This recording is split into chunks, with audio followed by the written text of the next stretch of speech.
Bienvenidas a esta serie especial del podcast Nos Hacemos Mayores, dedicado al Día de la Mujer. Hoy nos acompaña Pilar Rodríguez, una de las mayores expertas en gerontología y servicios sociales en España. Su trayectoria ha estado marcada por el compromiso con la mejora de la calidad de vida de las personas mayores y en situación de dependencia. Licenciada en Filosofía y con formación en Sociología, ha trabajado en el diseño e implementación de políticas públicas que han transformado el sector de los cuidados. Fue corredactora del Plan Gerontológico en 1990, directora del Servicio de Estudios del IMSERSO y, entre otros cargos, directora general de Atención a Personas Mayores, Personas con Discapacidad y Dependencia del Principado de Asturias, además de consejera de Bienestar Social. En 2010 fundó la Fundación Pilares, desde donde impulsa un cambio de modelo en los cuidados, promoviendo una atención integral y centrada en la persona. Un modelo basado en la dignidad, los derechos y la participación de las personas mayores. Hoy, en este quinto episodio de 8 mujeres, 8 historias, hablamos con Pilar Rodríguez sobre la evolución de la mujer y los cuidados. Este podcast de Nos Hacemos Mayores es posible gracias a seniorsalud.com, la plataforma online que ayuda a las personas mayores a mejorar su calidad de vida. Suscríbete y cada semana recibirán por WhatsApp clases de ejercicios adaptados, baile o yoga para que los realicen desde el hogar. Una forma fácil de mantenerse activos y con energía. Visita seniorsalud.com y ayuda a que tus padres tengan un mejor día. Hola Pilar, buenos días. Hola, buenos días, Donato. Muchas gracias por pasarte por este podcast, Nos Hacemos Mayores, en especial en esta serie que vamos a hacer de 8 podcasts para hablar del Día de la Mujer. Para empezar, me gustaría saber, cuando tú eras pequeña o durante toda tu vida, ¿qué mujeres han sido tus referentes o tu inspiración? Normalmente, desde que éramos pequeñas, las referentes han sido las personas de nuestra familia. En mi caso, mi abuela, mi madre. Y entonces mi recuerdo de ellas es que siempre estaba trabajando. O sea, en contra de que las mujeres no trabajaban, pues estas estaban siempre trabajando, pero trabajando en el ámbito doméstico, ¿no? Y sin un reconocimiento, pero siempre desde por la mañana hasta por la noche eran como el alma de la casa y sin parar de trabajar y sin que eso se hiciera como una valoración desde fuera. No, esas cosas que hacían las mujeres no tenían valoración ninguna, mientras que los hombres se levantaban y salían a la calle, ¿no? Salían al mundo exterior y ahí pues desarrollaban su trabajo. No quiere decir que ese trabajo les gustara siempre, pero sí tenían la posibilidad de relacionarse con otros, con otra realidad. En cambio, las mujeres, mi abuela estaba siempre, bueno, pues eso, cocinando. Mi madre, éramos de un pueblo, de Toledo, entonces ella atendía a toda la familia. Nosotros íbamos en verano, todas sus hijas y por tanto todas mis primas y todos nos juntábamos ahí en verano, pero vivíamos en Madrid. Y entonces lo que yo recuerdo de mi abuela es que ella pues hacía la comida para todo el mundo, se encargaba de que la casa estuviera limpia, pero ella como que no salía nunca de casa, o casi nunca, porque ella se murió un hijo suyo en la guerra y estaba de luto. Yo nunca le he conocido que no fuera de luto, ¿no? Entonces eso me parecía también como muy extraño y como muy, ¿y esto por qué, no? Porque por el otro lado veía que a los hombres de mi familia, lo mismo que a los hombres en general, salían a la calle desde el primer día del luto, ¿no? Se ponían una franja así negra en la chaqueta y a la calle. En cambio, las mujeres, cuando tenían una pérdida, no salían de entrada. Lo que sí que iban las vecinas, como a acompañar el duelo y tal, pero salir a la calle para nada. Salvo que fuera a ir al funeral o ir al cementerio, nada. Y esto es el recuerdo que yo tengo, y aquello ya me hizo revelarme y pensar, pero esto ¿por qué es tan raro y tan injusto? Esto es el parto de papeles. Con respecto a mi madre, que se casó con mi padre y se vinieron a Madrid a trabajar, y la recuerdo igual, todo el día trabajando en casa. Además ella tuvo muchas enfermedades, siempre estaba enferma, y entonces la veía siempre como sufriendo mucho. Y entonces como nada maravilloso, y eso que ella era una persona muy alegre, ¿no? Y muy simpática y muy graciosa. Cuando estaba distendida, pues contaba chistes y contaba tal, pero en general su vida era trabajo en casa, aquí en Madrid. Únicamente la veía más feliz cuando íbamos en verano al pueblo, porque allí pues tenía más relación con sus amigas que estaban por ahí, hablaba con más gente. ¿Ellas fueron tu inspiración para empezar tu carrera profesional como trabajando y estudiando los cuidados? No, yo creo que ellas lo que fueron es mi inspiración para rebelarme contra la situación de la que ellas vivían y para intentar no ser parte o sea, no seguir esa saga de encierro en casa, de trabajo clandestino, sino que yo quería tener una vida propia, por lo menos, ¿no? Poder decidir por mí misma y no seguir esa trayectoria clásica que se había seguido desde siempre y alinearme con ellas. Muy bien. No, yo creo que sí que aprendí de ellas pues cosas como prácticas de la vida, pero inspiración para cambiar de vida. En ese sentido sí, ¿no? Y luego, pues yo no tuve ocasión de estudiar nada más que esto al bachiller elemental, y entonces mi sueño siempre era saber más, quería seguir estudiando, pero no tuve esa oportunidad. Y entonces lo que hice fue ponerme a trabajar a los 16 años en una empresa de seguros y empecé a estudiar por la noche, ¿no? Y ahí terminé el bachiller superior, luego hice el COU, la carrera, la oposición, todo, ¿no?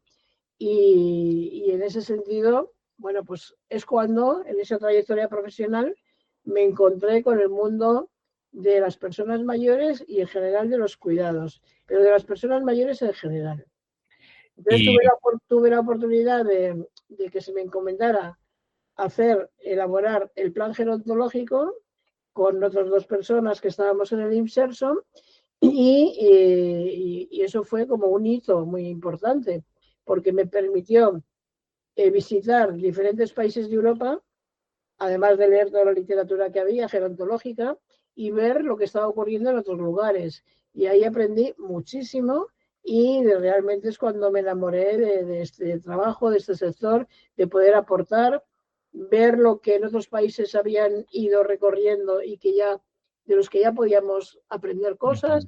Y en ese sentido, pues yo creo que me siento también afortunada, ¿no? Por haber tenido esa oportunidad. cuando tú ya estabas en el Inserso, ¿eras de las primeras mujeres o ya había también compañeras tuyas?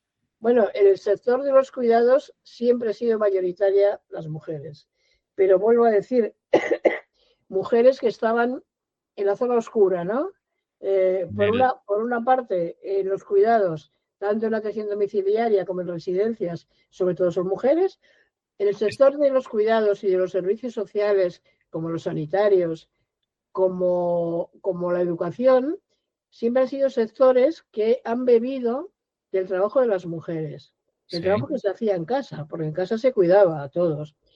En casa se atendía también las enfermedades. En casa se trabajaba también en colaboración con las escuelas cuando los hijos podían ir a las escuelas, pero si no, era en casa donde recibían la educación. Pero es verdad que en determinado momento todo ese conocimiento y ese trabajo de las mujeres, vamos a decir, clandestino, o que no se contabilizaba para nada cuando se hablaba de trabajo, era que las mujeres no trabajaban, ¿no? Sí. Cuando eran una fuerza de trabajo impresionante. Entonces, esto también repercutió en que las personas que no estaban atendiendo directamente, pero estaban en los puestos de responsabilidad de las entidades, ahí también estaba nutrido mayoritariamente por mujeres. Pero, los que gobernaban y los que jefes eran los hombres, ¿no? Esto es Ya. muy curioso, ¿no? Porque tanto en el ámbito propio de los cuidados, como son, por ejemplo, otro ejemplo curioso, son las enfermeras. Las enfermeras que en un congreso suyo de enfermería decidieron llamarse enfermeras todas, los hombres también, ¿no? ¿Por Vale. qué? Porque decían que como era todo el mayoritario, pues que lo lógico es que se llamaran enfermeras. Pero pasó otra vez lo mismo. Cada vez que había un puesto de poder se creaba una asociación de enfermería, ¿quién era el jefe? Un enfermero. Un enfermero. Oh. Bueno, entonces esto ha sido como una constante y bueno, pues las corrientes feministas, la verdad es que llegaron bastante tarde a nuestro país. Ya. Porque el feminismo, bueno, es un hecho relativamente joven, si bien siempre ha habido mujeres aisladas, ¿no? Han alzado su voz en contra de este statu quo, que reparte el trabajo entre la esfera pública, la que tiene prestigio, y la privada, que es la escondida, pero siempre ha habido, como digo, mujeres que se han alzado contra esto de manera aislada. Pero yo creo que si hablamos de feminismo nos tenemos que remontar a la Revolución Francesa, ¿no? Donde se produjo la Declaración Universal de los Derechos de los Hombres y de los ciudadanos. Entonces ahí hubo una revuelta de las mujeres diciendo, ¿cómo que de los hombres? Y las mujeres, ¿qué hacemos, no? ¿De qué es eso de la reacción frente a los derechos que se proclamaban de la Revolución Francesa, pero asignándolos a los hombres, ¿no? Entonces ahí, a raíz de ahí, se produjo, ese fue como el inicio, ¿no? Pero después ya en el siglo XVIII se organizó de manera ya más organizada y con más gente, se empezó a desarrollar el pensamiento feminista, ¿no? Que tuvo su inicio con la ilustración, con la ilustración en el siglo XVIII, y si tenemos que citar una autora importante fue la Mary Wollstonecraft, esta que no me la sé nunca pronunciar, Mary Wollstonecraft, pues no lo sé. ¿Esta? Sí. Lo puedo escribir, ¿no? Que ella escribió una obra en el siglo XVIII, como digo, que se llamaba Vindicación de los Derechos de la Mujer. Y en este libro, pues ya, pues eso, recordaba que los derechos fundamentales son de los hombres y de las mujeres y no solamente de los hombres. Y entonces esto es lo que generó, porque el feminismo se ha contado como con varias olas. Pues la llamada primera ola del feminismo, esta es la que inició esta mujer, y bueno, pues ahí después de esta surgió la segunda ola del feminismo que fue pilotada por las sufragistas, ¿no? Que eran las que pedían el voto para las mujeres. Sí, muy importante. Esto fue muy importante, y en esta segunda ola del feminismo yo siempre recuerdo como grandes aportaciones que fueron las de Simone de Beauvoir, que escribió esa obra estupenda que se llamó El Segundo Sexo, que era de mitad del siglo pasado. Sí. Y por otra parte, bueno, pues esta mujer en El Segundo Sexo lo que hizo fue denunciar que el esencialismo, lo que llamamos el cuidado o el rol atribuido a las mujeres por ser mujeres, ¿no? Y entonces ella tenía un lema muy significativo que decía: no se nace mujer, se llega a serlo, ¿no? Con esto quería decir que es la sociedad la que modula, la que hace que las mujeres las coloca en un lugar, ¿no? Por el sistema de género, y a los hombres en otro lugar. Y entonces, en este sentido, yo creo que esta aportación de Simone de Beauvoir fue muy definitiva. Y por otra parte, en Estados Unidos, Betty Friedan, también ella escribió un libro muy importante, y que además yo creo que recomiendo leer porque no han perdido actualidad ninguno de los dos, ¿no? Que es la mística del feminismo, o la mística de la mujer, no me acuerdo ahora cómo era.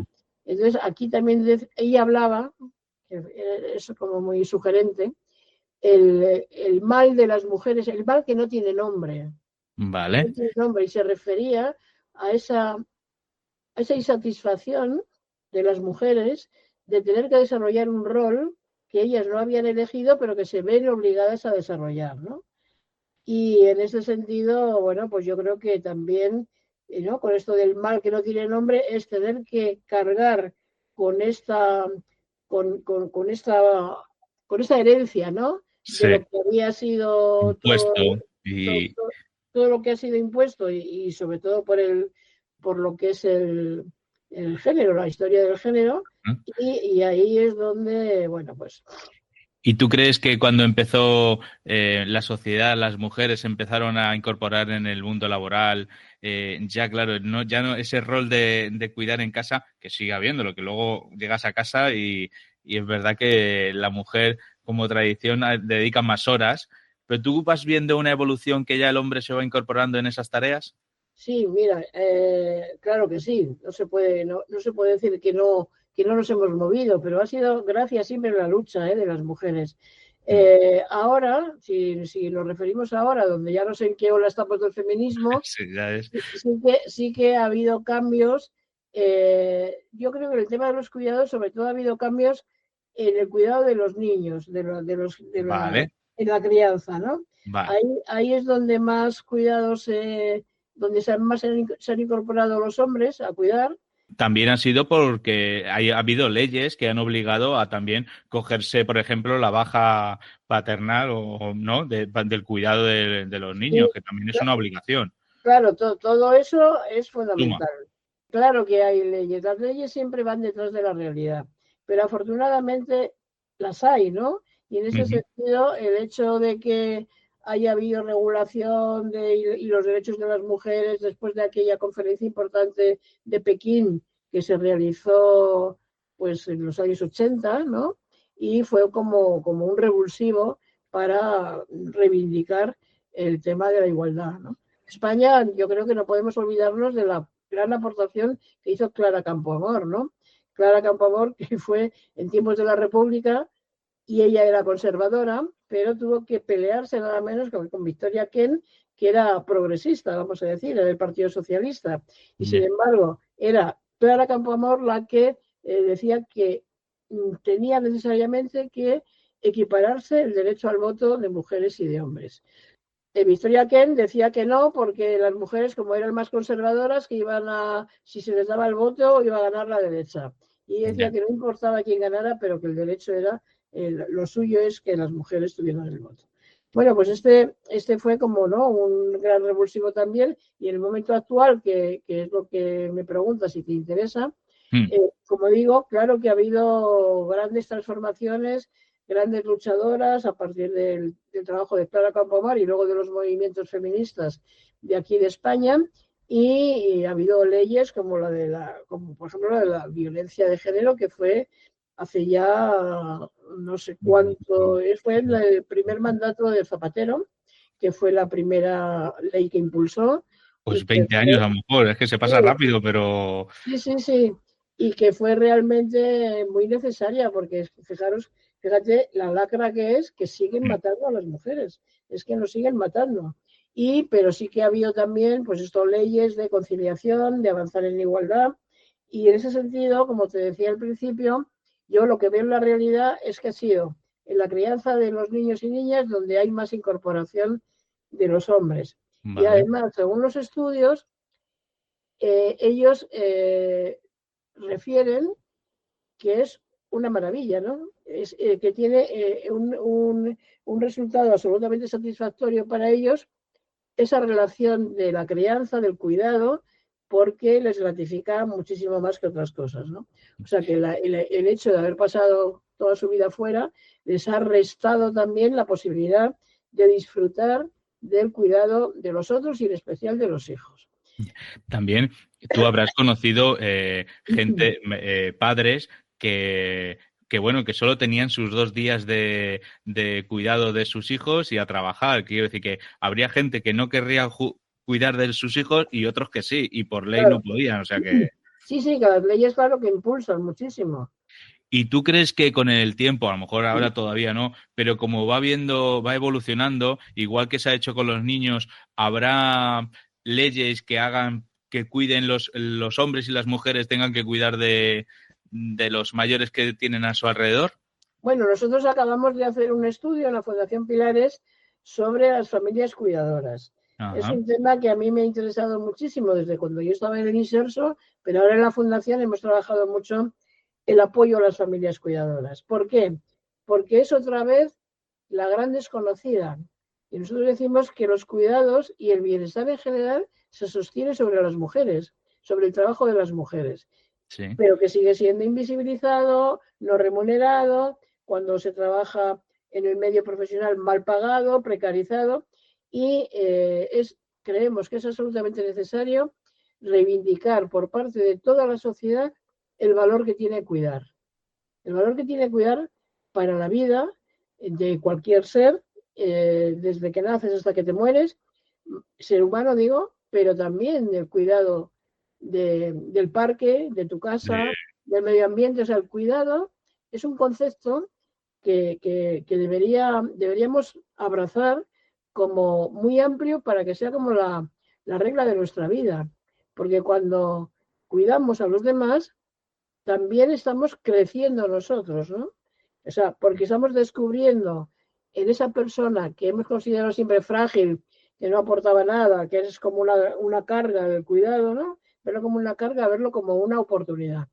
Pero es verdad que para disfrutar de los beneficios del cuidado tiene que estar apoyado y tiene que ser compartido. El cuidado tiene que compartirse entre mujeres y hombres, pero también entre servicios profesionales, políticas públicas y familias. Eso es lo que sale en nuestro estudio último que hemos hecho, donde hemos hecho una evolución del cuidado de las familias a las personas mayores y hemos ido comparando los estudios que se habían hecho antes, ¿no? Desde el año 94, luego se hizo otro en 2005, preparando lo que era la Ley de Promoción de Autonomía Personal, y luego el último que hemos hecho con una encuesta de manera parecida al cuestionario para ver cómo había evolucionado. ¿Y qué cambios ha habido en este tiempo? Pues cambios importantes, como que ahora hay un porcentaje mucho mayor de hombres que cuidan a las personas mayores, que son fundamentalmente las parejas de las mujeres que contraen una situación de dependencia y que por el hecho de vivir juntos es como, ¿no? Como decimos, lo natural es que la persona que ha convivido contigo toda su vida o unos cuantos años sea quien te cuide. Pero también los hijos se van incorporando más al cuidado de las personas mayores e incluso los nietos, que es una nota que nos ha sorprendido, es llamativa, porque parece que el edadismo, ¿no?, que reza tanto sobre las personas mayores como sobre las personas jóvenes, el edadismo hacia los jóvenes era que estos pasan de todo, no quieren a la familia, van a su rollo, no escuchan, y nosotros hemos encontrado que sí que hay un porcentaje importante de nietos y nietas que cuidan a sus abuelos, y yo lo veo, lo hemos querido interpretar como una devolución del trabajo que han hecho y hacen los abuelos para cuidar de sus nietos, que eso también es impagable y es poco conocido. Yo creo que ahora sí que se habla de la importante contribución que hacen los abuelos al cuidado de los nietos, pero no se habla suficientemente y no se cuantifica. Y también cómo, igual que ocurre con las familias en general, se les deja solos. O sea, cuidan, pero nadie se preocupa de que tengan formación, que tengan apoyo, que tengan servicios de respiro para que no se agoten con los cuidados. Y esto es una brecha que tenemos que resolver, porque se da la circunstancia de que la Ley de Promoción de Autonomía Personal y la mal llamada Ley de Dependencia sí que decía que con una prestación que hay por cuidados familiares, que es un poco exigua, pero existe, se decía en la ley que tenía que venir acompañado de formación para cuidar y de servicios de descanso del cuidado. Pues no se ha cumplido y llevamos, fíjate, los años desde el año 2007 que empezó a desarrollarse la ley de dependencia. Bueno, pues esto es otra laguna que tenemos que llenar, porque desde luego otro resultado que tenemos en nuestro estudio es que las familias quieren seguir cuidando. No es que digan no queremos cuidar, sí hay un porcentaje pequeño que dice, oye, esto tenía que ser obligación del Estado, ¿no? Pero la mayoría dice que tiene que ser compartido entre la política pública, los servicios profesionales, las familias y entre hombres y mujeres. Y en eso estamos. Porque pasará igual que antes, que habrá hombres y mujeres que quieren pasar tiempo con sus madres o sus padres, con sus abuelos, pero en realidad están todo el día trabajando y no pueden. Y de esa manera, al estar con ellos, también ayudaríamos a quitar la soledad no deseada, a todo el envoltorio que nos piden los mayores también, que reivindican ellos, ¿no? Claro, claro, por supuesto, pero el hecho de que, o sea, ahora sale lo de la generación sándwich, esta, ¿no? Que hay. Sí. Y en concreto, en el caso de las mujeres, su incorporación al mundo del trabajo ha significado un peso mayor que antes, porque antes por lo menos solo se dedicaban al hogar, y ahora se dedican al hogar y al cuidado y también se dedican a su trabajo profesional, ¿no? Con lo cual esto tiene que tener un mayor reparto entre hombres y mujeres y también entre servicios públicos y las familias. Pero a lo que voy es que las familias, aunque tienen mucha dificultad por esto que dices, ¿no? De que tienen que su horario laboral, que tienen que andar corriendo de un sitio a otro, y eso, el dedicarse al cuidado sin otros apoyos, lo que hace es que les perjudica muchísimo en algo, además de su salud, que es importantísimo naturalmente, porque se generan depresiones y todo. También en la esfera laboral, porque tienen dificultades. Las personas que cuidan a una persona mayor en situación de dependencia, por ejemplo, nos encontramos con muchas personas que les ofrecen un ascenso y dicen que no pueden, porque si significa más responsabilidad, más horario, que no pueden. Y luego ya lo más grave en la esfera laboral es la gente que abandona el trabajo para cuidar, porque se dice en la familia, bueno, es que yo estoy viviendo de mala manera para tener mi trabajo y luego tengo que venir corriendo a cuidar, sobre todo se da en las familias que tienen menos recursos económicos. Y al final se decide, pues mira, me quedo en casa, pido la ayuda familiar y por lo menos vivo un poco más tranquila, ¿no? Entonces, esto debe también de renunciar al trabajo, que ha sido la gran conquista de las mujeres por el hecho de no tener apoyos para el cuidado, es bastante grave. Pero de nuestro estudio, yo quiero destacar una cosa que suele considerarse menor, como entre las consecuencias negativas del cuidado, que es la merma en las relaciones sociales. O sea, las personas cuidadoras principales, que los tienen en casa a su persona mayor o tienen que ir a su casa a cuidarla todos los días, ¿no? Renuncian a salir con mis amigos o amigas todas las semanas que nos veíamos no sé cuándo, a ir al cine o a ir al teatro, a cosas culturales que a cada uno le gustaba, incluso a ir de vacaciones, porque claro, hay determinadas situaciones de dependencia que es muy difícil llevarte a la persona, con lo cual hay una serie de renuncias que se traducen nada más y nada menos en que estás renunciando a realizar tu proyecto de vida, porque tienes que cuidar, ¿no? Y eso es grave porque... Vuelves a ver a tu abuela o a tu madre en esa imagen, ¿verdad? Vuelvo a verlas a ellas y vuelvo a considerar que es la gran asignatura pendiente de nuestro sistema de protección, ¿sí? Que realmente se apoye el cuidado y se apoye a las familias, porque no puede ser, no, en un Estado de Derecho no puede ser esta ruptura de la igualdad, de que haya unas personas que porque tienen unas y otras quieren cuidar, eso venga acompañado de una renuncia a desarrollar lo que para ti es importante. Hay un libro que leí hace tiempo cuando estaba haciendo el plan gerontológico que se llamaba La mala hija, que era de Carla Cerati, una periodista italiana, que era una novela testimonio, ¿no? Ella contaba la relación con su madre. Ella decía, bueno, tengo una madre de 90 años, yo tengo 60 casi, y ella reflexionaba, incluso lo comentaba con su madre, porque su madre era muy demandante de cuidado, y decía, a ver, tú tienes 90 años, tu vida se puede decir que se ha terminado en lo que se refiere a proyectos de proyección y tal. Dice, pero yo estoy en la última etapa de la vida para poder desarrollar los proyectos que tengo ahí postergados y no puedo hacerlo. Y entonces ella se debatía con ese sentimiento de querer cuidar a su madre, pero esa ambivalencia, que es una nota característica de los cuidadores, esa ambivalencia de ver cómo el cuidado te está restando oportunidades de desarrollarte a ti como persona y desarrollar tu proyecto de vida. Y tenemos lecturas en estas investigaciones que hemos hecho, pues que son testimonios como muy significativos. Es decir, aprendo muchísimo de mi madre, me encanta la relación que tengo ahora con ella, incluso mejor que antes, tal, pero no puedo más, me quiero tirar por el balcón. O sea, esto de unos días pensar que estoy encantado y otros días que no puedes más, es una nota característica de cómo se desarrolla el cuidado en las familias. Estamos terminando y me gustaría preguntarte una frase, algo para el futuro sobre las mujeres y a los hombres, para que nos incorporemos también a estos cuidados. ¿Qué nos dirías? Pues yo diría que el cuidado nos hace mejores como personas, nos engrandece, pero siempre y cuando ese cuidado sea compartido. Porque así como tiene esa parte positiva de que nos hace ser mejores personas, porque el buen cuidado redunda en la persona a la que cuides, pero redunda en ti mismo, ¿no? Nosotros en la Fundación trabajamos con un modelo de atención integral y centrado en la persona y es como un espejo que te refleja, ¿no? Si yo sé cómo comunicarme con una persona que está sufriendo, que lo está pasando mal, si yo sé cómo acompañarla, eso a mí me enseña. Es un aprendizaje para mi vida y me hace mejor.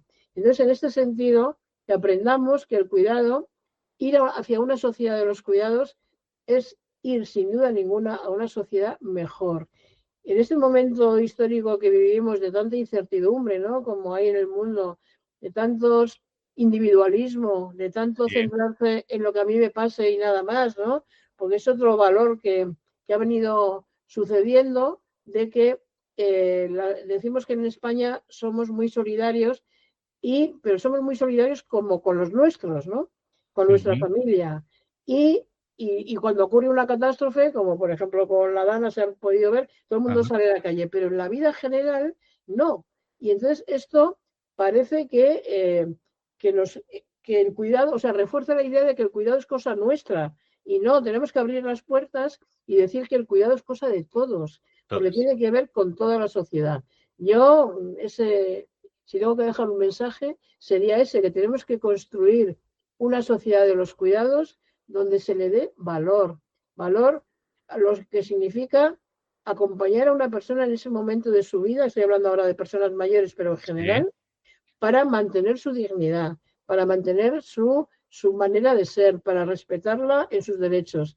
Y que eso, en esa relación empática, nos hacemos mejores nosotros. Y yo diría que si hay una no sé, una receta o un consejo, o un aprendizaje que yo he hecho, es que aprendamos y trabajemos todos por ensalzar y mejorar los cuidados y desarrollar lo que llamamos la sociedad de los cuidados.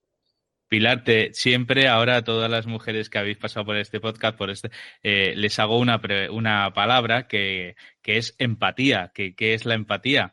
Pero con esto que me has dicho, te la voy a hacer por si me incorporas algo más. Pero creo que algo tiene que ver con todo lo que has dicho. ¿Qué es para ti la empatía, Pilar? Pues la empatía es una palabra quizá demasiado mencionada, pero creo que no siempre se evoca con el significado profundo que tiene. Nosotros relacionamos la empatía con lo que llamamos el cambio de mirada en los cuidados. El cambio de mirada quiere decir pasar de ver a una persona enferma, con limitaciones en su movilidad, con necesidad de cuidados, muy demandante, que nos impone una serie de tareas, miramos así, solemos mirar así, tanto los profesionales como las familias, a las personas que necesitan apoyos. Cuanto más apoyos necesitan, más la miramos como eso, que tiene demencia, que tiene artrosis, que la tengo que ayudar a esto. O sea, la miramos como las tareas que me da a mí, pero no la miramos como persona. Entonces, acercarnos a ella como persona, con independencia de sus limitaciones, ver sus capacidades, ver lo que esa persona ha sido, su historia de vida, el dolor que puede estar experimentando de sentirse que ella ahora necesita de otro para ir al váter, por ejemplo. O sea, eso puede ser hasta humillante, pero si tú entiendes a esa persona y lo haces con cariño, por supuesto, con buena profesionalidad, respetando su dignidad, eso es empatía. Ponerse en el lugar del otro, ver a la persona, no a sus limitaciones, sino ver sus capacidades, ver lo que ella me puede enseñar y establecer un diálogo fructífero desde esa proximidad, desde esa relación de ayuda. Y eso es lo que nosotros consideramos que es la empatía, que tiene mucho que ver con el cambio de mirada para cuidar mejor y avanzar en esa sociedad cuidadora a la que aspiramos. Pilar, Muchas gracias por pasarte por el podcast. Hemos aprendido bastante y seguro que en la Fundación Pilares, que es una referente, que muchas gracias también por haber contribuido a crearla y ser nuestra pionera ahí en ellos. Y seguimos trabajando mucho en la Fundación porque tenemos mucha formación. Ahora estamos trabajando con una certificación sobre el modelo ICP que estamos desarrollando en centros y servicios, porque ocurre una cosa con esto del modelo, ¿no? Que ahora todo el mundo dice que hace el modelo. Yo en mi residencia hacemos el modelo, en el centro de día el modelo, en la ayuda a domicilio el modelo, pero cuando vas al lugar y chequeas, ¿no? Nosotros hemos elaborado una guía de estándares de cómo hay que cuidar a las personas, de cómo se respeta su intimidad, cómo se practica la empatía, esto que hemos venido hablando. Entonces, al tener una guía de requisitos y estándares, si tú los cumples, puedes demostrar de verdad que haces el modelo y no se convierte en una invocación retórica que no se sustenta en la realidad.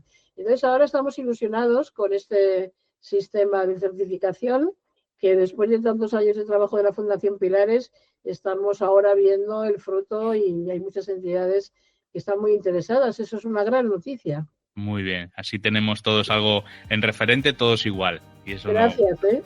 Pues nada, un placer. Gracias a ti por esta iniciativa, que necesitamos la de todos para seguir avanzando. Y bueno, gracias de verdad. Nada.